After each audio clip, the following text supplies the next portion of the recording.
What's up guys, welcome back to Destiny Updates. Just a quick update here going over a couple new things. The first of which is official Xbox Magazine's May edition, which was just released, had an article on Destiny. Now I wasn't able to get a hold of the magazine myself, but I did find an overview over on destiny.bungie.org, so I'll go over that. Now he says that most of the article was just a recap of the big reveal back in February, which for all of the new subscribers who may have missed that, I did make 3 videos about that reveal, and I'll put some annotations on screen now to take you to those videos. If you did miss them, I would advise checking them out. Anyways, back to the article. He said that there was an exclusive interview with Joseph Staten, as well as a couple other interesting things, so let's get into it. Now, referring to Destiny, Joseph Staten said, "Bigger than Call of Duty? More epic than Halo? This isn't hyperbole, this is the studio's clear goal." So obviously, they want Destiny to be bigger than Call of Duty and more awesome than Halo. Essentially saying that that isn't an exaggeration and that's exactly what they're going for. Now moving on, OXM may have clarified the Vanguard issue. Some of you may remember from back in the February reveal when IGN stated that Jason was using his Vanguard class, leading us to believe that there was a 4th class. So in OXM they said Jason, who is currently using his Titan character, a bigger breed of Guardian wearing tough Vanguard armor. So this would indicate that Vanguard is a type of armor, not a class. Now this next one mentioned that he earned some kind of currency in competitive multiplayer and from bounties collected for a mysterious character called the Queen of the Reef. So this is basically confirmation of an in-game currency in Destiny, which is kind of a no-brainer, but now we know. It's also worth pointing out that this makes it sound like the money you earn in competitive multiplayer will be the same as what you earn in co-op campaign, which would further confirm what we already pretty much know, which is that competitive multiplayer and co-op are all in the same world.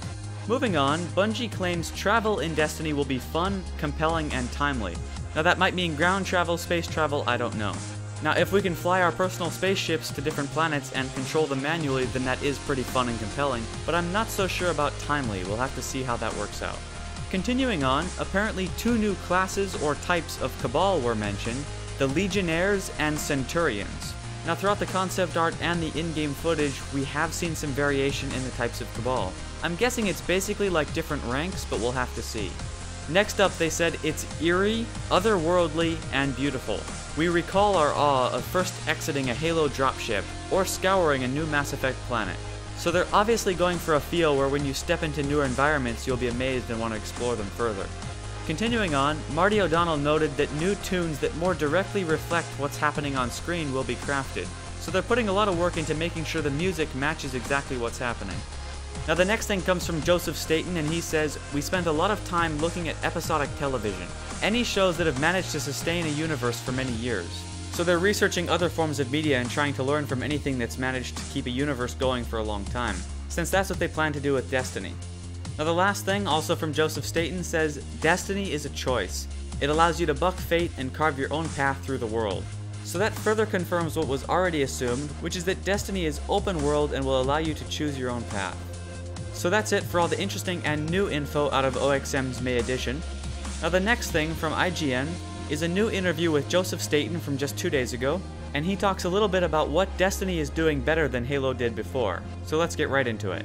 He said, "In the same way we're making your heroic story, your legend, that carries over into the cinematics.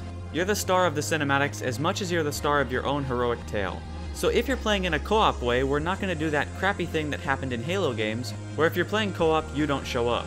Now I'm sure most of you here have played some co-op in Halo and can relate to that, so it's nice to know they're working on that and making the world more immersive in that way. Now he went on to say that the history in Destiny was extremely important, something you felt you were fighting for, the civilization that was once yours that's fallen, that's trying to recover. Continuing, he says, "But it also goes to player choice too, and not just choices you'd get in a Halo game, which is essentially just, how am I going to get past this area? How am I going to kill these guys? Really in Halo it's just your strategy of how to handle a specific situation, not really a choice that actually impacts anything." So he says this expands to the characters, emphasizing in the tiniest and most significant ways. What kind of character do I want to be in the world? Do I want to be a man or do I want to be a woman? That's a choice we never gave someone in the Halo games, beyond the multiplayer scope of Halo Reach of course. Now I sure hope there's a lot more player choice than that, as in like actual real choices that affect the story, as just choosing your gender is a pretty poor example, that's really basic in my opinion. But I imagine there's more than that, he just couldn't say it yet because it hasn't been announced. Moving on, they said that Bungie intends to change Destiny long term. The world itself will evolve, as you might see in a PC MMO. but Bungie is still figuring out how to actually build this universe before tweaking it. The goal with everything in Destiny is to continue to add to the world, but we still haven't figured out exactly what that means in terms of cadence, says Staten. That's sounding more and more like an MMO, where typically new games aren't released for the series, instead they release major expansions that add to the existing world and improve upon it. Moving on, they said that how you deal with battles as your character is important as well, saying with 4 enemy races, each with varying unit types, Destiny's numerous foes need to be individually interesting. So there's confirmation of a pretty obvious fact, which is that within each race, there's different unit types, or ranks, classes, whatever you want to call them. Now Staten continued, we have way more characters than we had in the Halo games. I think with all of our systems, most of them are brand new from the ground up. That includes our AI and the way we script character behavior, explaining that our goal is definitely to give people as diverse a combat experience as possible. Hopefully we'll be able to pull that off.